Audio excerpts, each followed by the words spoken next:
Programme ہم نے پہلی دفعہ یہیں سے شروع کیا ہے. اور میں اپنی کچھ پوائنٹرز ہیں, کیونکہ میں نہ اپنے دادا عبدالرحمن جامی صاحب کی طرح, نہ سیف الرحمن گرامی صاحب کی طرح, اور نہ شکیل الرحمن فاروقی صاحب کی طرح کوئی مقرر ہوں, اور نہ میں نے ان کی طرح کہیں ڈیبیٹ بولی ہے, نہ میں کہیں ڈیبیٹ جیتا ہوں. لیکن یہاں آرٹس کونسل میں احمد شاہ صاحب نے مجھے جو موقع دیا میرے والد صاحب کے انتقال کے بعد, جو 2013 میں ہوا, اور انہوں نے مجھے اس کا حصہ بنا لیا, تو اس کے بعد پھر مجھے یہ موقع ملا اور یہ ہمت ہوئی کہ میں بھی کچھ بات کر سکوں, اپنا اظہار کر سکوں. میری ابھی ڈاکٹر خالد عراقی صاحب پہنچے نہیں ہیں, وی سی صاحب, میں بہت شکریہ ادا کرتا ہوں ان کا, ان کی ٹیم کا, جس کو سہیل صاحب نے وہاں دیکھا, ڈاکٹر عابد مرزا صاحب کا, ڈاکٹر فیاض صاحب کا. انہوں نے بہت خیال کیا شکیل چاچا کا. ہسپتال تو وہ صرف 10 دن رہے, لیکن ایک تعلق جو مان تھا کراچی یونیورسٹی سے شکیل چاچا کا, وہ انہوں نے بہت بھرپور انداز میں اس کا بہت ساتھ دیا. ہسپتال سے لے کر جانا, ساری چیزیں کرنا. اور احمد شاہ صاحب کا شکریہ ادا کرتا ہوں کہ اس پروگرام کو پہلے انہوں نے رکھ لیا تھا, لیکن پھر وہ سندھ گورنمنٹ نے جو ہے اس پہ پابندی لگا دی تھی, NCOC نے بھی, تو یہ پروگرام ایک دفعہ پہلے ہونا تھا, جو اب ہو رہا ہے. ڈاکٹر شکیل الرحمن فاروقی صاحب جو آپ سب کے لیے پروفیسر تھے, ہمارے لیے وہ تھے کوکو چاچا. اور کوکو چاچا جو ہیں وہ, ان کی میں اگر تھوڑی سی آپ کو بات بتاؤں تو ان کی زندگی کو ہم 3 حصوں میں دیکھ سکتے ہیں. ایک حصہ وہ تھا جب 1970 میں ہمارے دادا کا انتقال ہوا, پروفیسر عبدالرحمن جامی صاحب کا, تو ہمارے چچا سب سے چھوٹے تھے اور وہ اس وقت صرف 10 سال کے تھے. تو 10 سال کی عمر میں چچا جو ہیں وہ اپنے والد کے سائے سے محروم ہو گئے, اور اس کے بعد سے ان کی ایک زندگی کا تعارف رہتا ہے جب تک وہ کراچی یونیورسٹی تک آتے ہیں. اور وہاں پر اس پہ ان کا جو بہت زیادہ ان پہ اثر رہا, وہ ہماری جو ملک میں صورتحال تھی, جو معاملات تھی, جو اس وقت کیا ماشاء اللہ تھا, جو اس وقت کی چیزیں تھیں, اس پہ انہوں نے بہت زیادہ اپنے آپ کو ایک محسوس کیا کہ بہت کمی ہے, اور انہوں نے اپنے آپ کو وہاں پہ پیش کیا. اور کراچی یونیورسٹی میں جب 1980 میں وہ آئے, تو اس کے بعد ان کا دوسرا دور شروع ہوتا ہے, اور تیسرا دور ان کا شروع ہوتا ہے 1988 سے, جو کہ ان کی ڈیتھ تک چلا, کیونکہ 1988 میں انہوں نے باقاعدہ کراچی یونیورسٹی کو ایز لیکچرار جوائن کر لیا تھا. ایک بہت ہی باکمال شخصیت, ایک روشن دماغ انسان, باغ و بغار شخصیت, شعلہ گفتار اور صاحب کردار. شکیل چاچا نے ایک بات بہت ہی محنت سے اور بہت ہی حوصلے سے کی کہ ایک یتیمی کے بعد بھی, اپنے آپ کو سب سے چھوٹا ہونے کے باوجود بھی, انہوں نے سیلف میڈ انسان تھے. ہماری پوری فیملی کا ایک تعلق رہا ہے کہ بہت سیلف میڈ رہے ہیں سب کے سب لوگ. کسی کو بھی کوئی چیز ویسے نہیں ملی ہے کہ جس میں آپ کو بہت ساری چیزیں فیملی سے مل جایا کرتی ہیں سوائے تعلیم کے, اور ہمت سے آگے بڑھتے رہے. اور اس کے ساتھ ساتھ جب وہ کراچی یونیورسٹی میں آئے تو ظاہر ہے کہ پھر انہوں نے پالیٹکس میں جب اپنے آپ کو یونین سے آغاز کیا, تو 83 میں ظاہر سیکرٹری ہوئے. آپ میں سے بہت سارے لوگ جانتے بھی ہیں. پھر 84 میں وہ صدر ہو گئے کراچی یونیورسٹی کے. وہ ایک پورا ان کا سارا سلسلہ تھا. اور پھر ظاہر اپنے ڈپارٹمنٹ میں, جینیٹکس ڈپارٹمنٹ میں, ان کے یہاں پر سیدنا صاحب جو ان کا سینٹر بنا تھا, جو ان کا ڈپارٹمنٹ تھا, یہاں ہمارے موجود ہیں وہ سارے صاحبان اور وہ سارے احباب جنہوں نے دیکھا کہ انہوں نے کتنی محنت سے جینیٹکس کے ساتھ, محبت کے ساتھ اس کو قائم کیا, اور اس میں اپنا کتنا زیادہ انہوں نے وقت جینیٹکس کے ساتھ, ڈپارٹمنٹ کے ساتھ, کراچی یونیورسٹی کی محبت کے ساتھ گزارا. زہیب طاہر صاحب یہاں موجود ہیں, وہ اس سلسلے میں تھوڑا سا آگے بھی بڑھائیں گے. یہ ایک تحریر مجھے ان کی ایک لیکچرر ساتھی تھی, وہ ان وقت اسلام آباد میں, ربیکا ان کا نام ہے, وہ ان کی اسٹوڈنٹ بھی تھی, ان کی دوست بھی تھی. انہوں نے ان کے لیے کچھ لکھ کے بھیجا ہے. میں یہاں سے اب یہ ذرا دیکھ کے پڑھوں گا کیونکہ یہ میرے پاس ابھی ان کی تحریر آئی ہے, اور وہ ان کی بڑی خواہش تھی کہ میں اس کو اپنی تقریر کا حصہ بناؤں. جی خالد عراقی صاحب آ گئے ہیں, بہت شکریہ.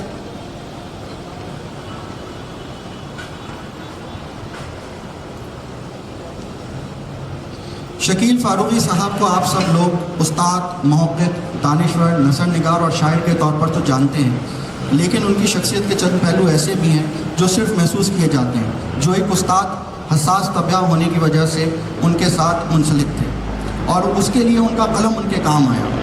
وہ ایک دردمند انسان تھے جنہوں نے کبھی اپنے عہدے کو ذاتی مفاد کے لیے استعمال نہیں کیا, جبکہ دوسروں کی خدمت کے لیے ہر وقت تیار رہتے تھے. تمام عمر بھی یہی کیا.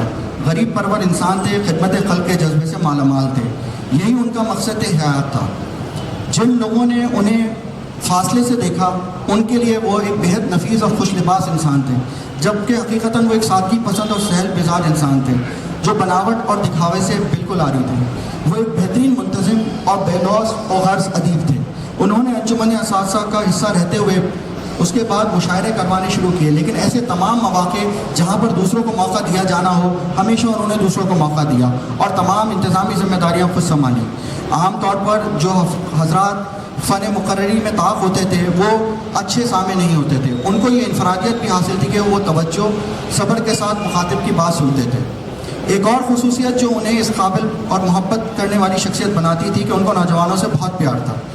ان کے چاہنے والوں میں ایک کثیر تعداد نوجوانوں کی بھی ہے جو عمر اور مرتبے سے بالاتر ہو کر عزت دینا جانتے تھے. وہ انسان کو عزت دیتے تھے اور اس کی خوبیوں اور اچھائیوں کو عزت دیتے تھے, جس میں چھوٹے بڑے, امیر غریب, دوست دشمن یا ان سے بڑے چھوٹے کی تشخیص نہیں ہوتی تھی. معزز اور عزت دار اصل میں وہی ہوتا ہے جو تعلق ختم ہونے کے بعد بھی لوگوں کی وہی عزت اور احترام دے جو اس سے قبل تھا. یہی وزاداری مخالفین کو بھی ان کا گرویدہ بنا لیتی تھی. کراچی یونیورسٹی میں بھی ان کی شہرت کی یہی وجوہات تھیں. وہ ایک انتہائی وسیع القلب اور وسیع النظر شخص تھے. کسی بھی قسم کے تعصب سے شدید نفرت کرتے تھے اور خود بھی اس کے خاتمے کے لیے ہر وقت کوشش کرتے رہتے تھے. جب بھی کوئی بات ناگوار گزرتی تھی بہت واضح سے اس کے ساتھ گوش گزار کرتے تھے, جس میں کسی کی تزییق یا تزلیل کرنے کا پہلو شامل نہیں تھا. جہاں کاشف گرامی, آرٹس کونسل کے ممبر اور علم کی دنیا کے ستاروں, السلام علیکم.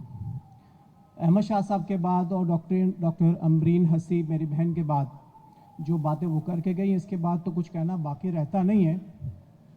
لیکن یہ ایک اچھی بات ہوئی جو ڈاکٹر امبرین نے کہی کہ ڈاکٹر شکیل کی شخصیت کا جو دوسرا پہلو میڈیا کے حوالے سے ہے وہ انہوں نے اجاگر کر دیا. ڈاکٹر شکیل اپنے نام کی طرح بہت ہی خوبصورت, دراز قدر, چمکتی ہوئی آنکھیں, وہ آنکھیں جو کہ کچھ کرنے کا جن میں جذبہ ہوتا ہے, جن کے اندر کچھ تشنگی باقی ہوتی ہے کہ میں کچھ کر کے جاؤں, ان کی آنکھیں وہ بولتی ہوئی آنکھیں تھیں. اسی طرح سے خوبصورت چہرہ, دبنگ آواز, اور اپنے نام کے دوسرے حصے فاروقی کی طرح کسی سے ڈرنے والے نہیں تھے. ہر بات اپنے لہجے میں اور اپنے سٹائل میں کہنے والے اور اس پہ پھر قائم رہنے والے وہ شخص تھے. دوران ملازمت جب کبھی وہ میزان کی ریکارڈنگ میں تشریف لاتے تو میرے پاس ضرور تشریف لاتے.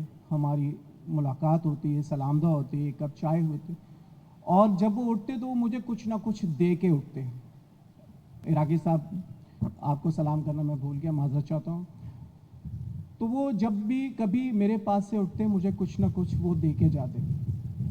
تو دوران ملازمت میری اللہ سے یہی دعا ہوتی تھی کہ یا اللہ مجھے پڑھے لکھے لوگوں سے ملوا دینا, مجھے بھلے ان پڑھ لوگوں سے ملوا دینا, لیکن مجھے جاہل لوگوں سے مت ملوانا.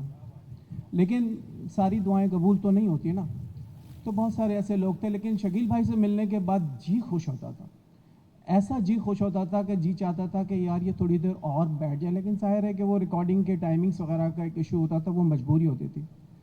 لیکن کیا خوبصورت وہ پروگرام کرتے تھے اور کیا چیز ان کے, اور جس طرح کی ان کی اپنی ریسرچ ہوتی تھی اور جس طرح کے وہ لباس زیب تن کرتے تھے, مطلب اس کے بعد کوئی سوال نہیں پیدا ہوتا. بڑی ایک ضمنی سی بات, شکیل صاحب مجھے پتا ہے ٹائم کا ایشو ہوگا, میں مختصر سی بات کرتا ہوں, ایک بڑی ریلیونٹ سی بات ہے لیکن میں کر کے جانا چاہتا ہوں کہ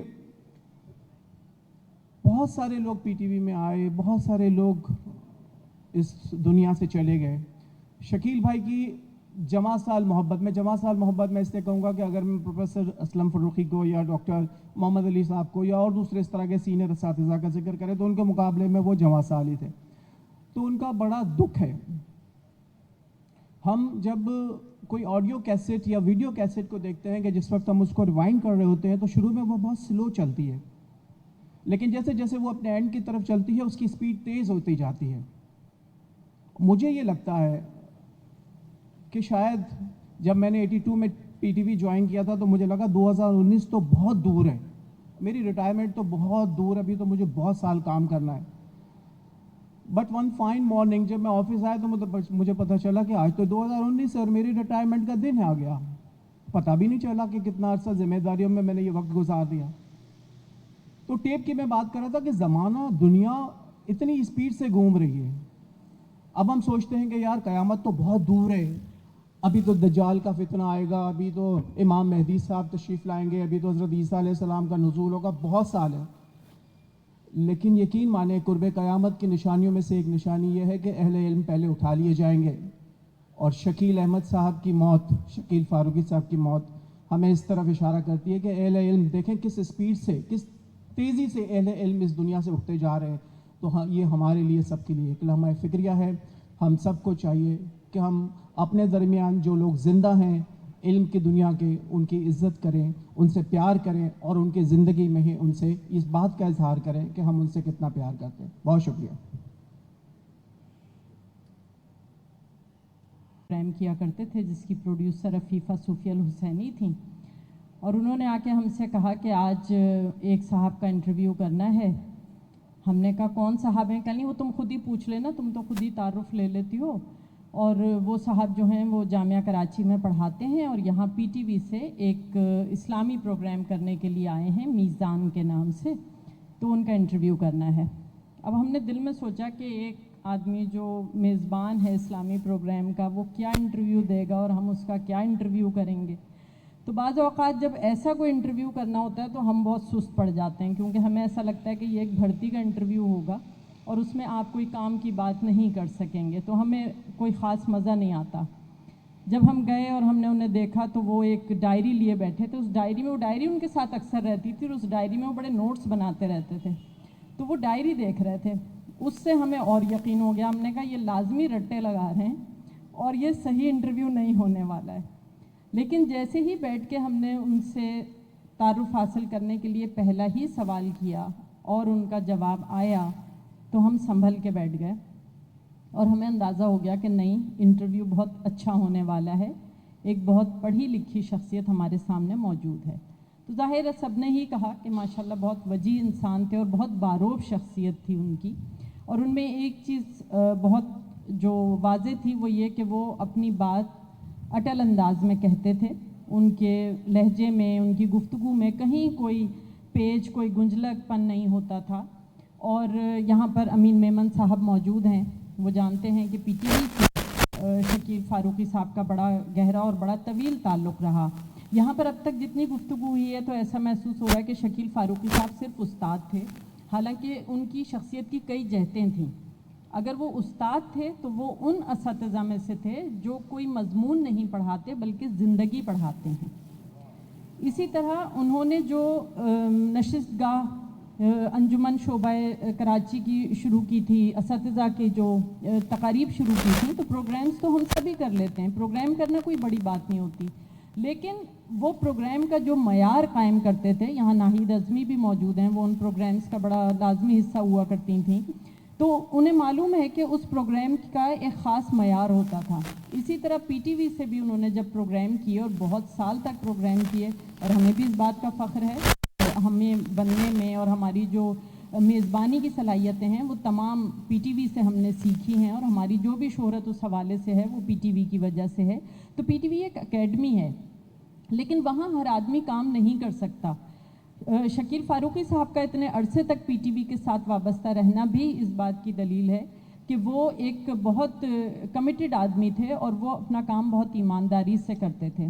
اس کے بعد ہم نے شکیل فاروقی صاحب کے ساتھ جامعہ کراچی میں کئی مشاعرے بھی پڑھے اور وہاں پر بھی ان سے بات چیت ہوتی تھی. لیکن پی ٹی وی میں ان سے اکثر پروگرامز میں بات ہونے لگی. جب ہم جاتے تھے اور کہیں کوریڈور میں بھی ملاقات ہو جاتی تھی تو مختلف موضوعات پر ان سے بات ہوتی تھی، اور ہمیں اس بات کی خوشی تھی کہ ان کا صرف سائنس کا مطالعہ نہیں تھا، صرف ادب کا مطالعہ نہیں تھا، بلکہ ہر شعبے پر ان سے بات کی جا سکتی تھی.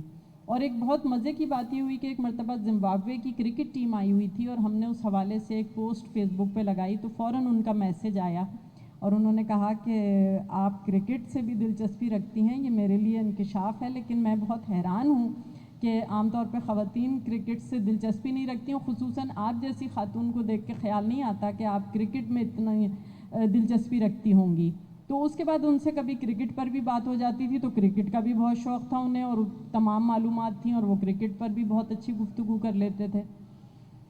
تو شکیل فاروقی صاحب کی شخصیت کی جو سب سے نمایاں بات ہم نے محسوس کی وہ ان کی پازیٹیوٹی تھی.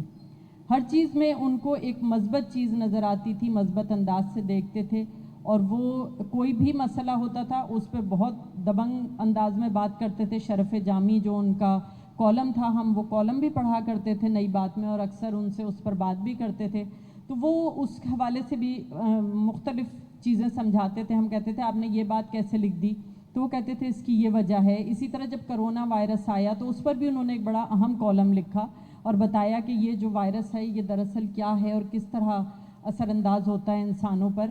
لیکن افسوس کہ وہی وبا جو ہے وہ انہیں ہم سے جدا کر کے لے گئی. اور سچی بات یہ ہے کہ انہوں نے یہاں پر زندگی گزاری نہیں بلکہ زندگی بسر کی. انہوں نے جو طالب علم ان کے ساتھ رہے ان میں علم بانٹا، انہیں زندگی کا شعور دیا. اسی طرح جو پروگرامز وہ کرتے رہے ان پروگرامز میں بھی انہوں نے ہمیشہ یہ کوشش کی کہ کچھ نئی بات، کوئی مختلف بات اپنے دیکھنے والوں تک پہنچا سکیں. اسی طرح جو ان کے کالمز ہوتے تھے وہ بھی اسی طرح کے تھے. شاعری میں بھی وہ بہت سخت لہجہ استعمال کر لیتے تھے، اور بعض دفعہ تو جیسے انہوں نے ایک مرتبہ ٹیگ کرنے والوں پر ایک شعر لگا دیا تو ہم نے ان سے کہا، ہم نے کہا فاروقی صاحب یہ زیادتی ہے، اگر لوگ بیچارے آپ کو ٹیگ کر دیتے ہیں تو آپ ان باکس میں ان کو کہہ دیتے، اس طرح آپ کو پوسٹ لگانے کی کیا ضرورت تھی. تو انہوں نے کہا نہیں، یہ اس طرح باز نہیں آئیں گے نا لوگ، ان کو پوسٹ لگا کے ہی ٹوکنا پڑے گا. ہماری سالگرہ ہو، نیا سال ہو، ہمیشہ وہ میسیجز ضرور کرتے تھے. اور ہم اتنے نالائق ہیں کہ ہم اکثر لوگ یہاں جانتے ہیں کہ میسیج کا رپلائی کرنے میں اور فون اٹینڈ کرنے میں بہت سست ثابت ہوتے ہیں، لیکن شکیل فاروقی صاحب ہمیشہ میسیج کا جواب دیتے تھے. ہمارے والد صاحب کی طبیعت خراب ہو فوراً میسیج آتا تھا کہ ان سے بات نہیں ہو پا رہی، بتاؤ ان کی طبیعت کیسی ہے. تو ان سے اکثر بات چیت رہتی، میسیجنگ رہتی. تو ہمیں یہ اندازہ ہوا کہ رشتے تعلق تو ہم سب بناتے ہیں لیکن نبھاتے بہت کم ہیں. اور شکیل فاروقی صاحب کی شخصیت کی ایک خوبی یہ تھی کہ وہ رشتے نبھانا بھی جانتے تھے. تو وہ جو بھی تعلق ان کا قائم ہوتا تھا کسی بھی کلیگ سے، کسی بھی طالب علم سے، کسی دوست سے، وہ اس تعلق کو نبھاتے رہتے تھے. اور ہم اکثر ان سے کہتے تھے کہ فاروقی صاحب ہمیں بڑا رشک آتا ہے کہ آپ کے پاس اتنے سال کے تعلق موجود ہیں. تو وہ کہتے تھے کہ انسان کو اگر پہچاننا ہو تو اس سے یہ دیکھو کہ اس کے قریب جو لوگ ہیں ان سے اس کا تعلق کتنے سال پرانا ہے. اگر وہ سب نئے ہیں تو سمجھ لو کہ وہ شخص وفادار نہیں ہے. تو اس قسم کی باتیں شکیل فاروقی صاحب سے ہوتی رہتی تھیں. آخری میسیج ہم نے ان کو تب کیا جب ان کی کرونا کی طبیعت کے بارے میں ہم نے سنا. فیس بک پہ مسلسل پوسٹ آ رہی تھیں کہ وہ بہت بہتر ہیں، لیکن ہم نے ان کو میسیج کیا کہ ہم دعا گو ہیں اور ہمیں یقین ہے کہ آپ بہت جلد صحت یاب ہو جائیں گے. یہ ہمارا واحد میسیج تھا جس کا جواب نہیں آیا. اللہ تعالیٰ شکیل فاروقی صاحب کی مغفرت فرمائے. ایک بہت پڑھا لکھا، ایک بہت دبنگ آدمی ہمارے درمیان سے چلا گیا. بہت شکریہ.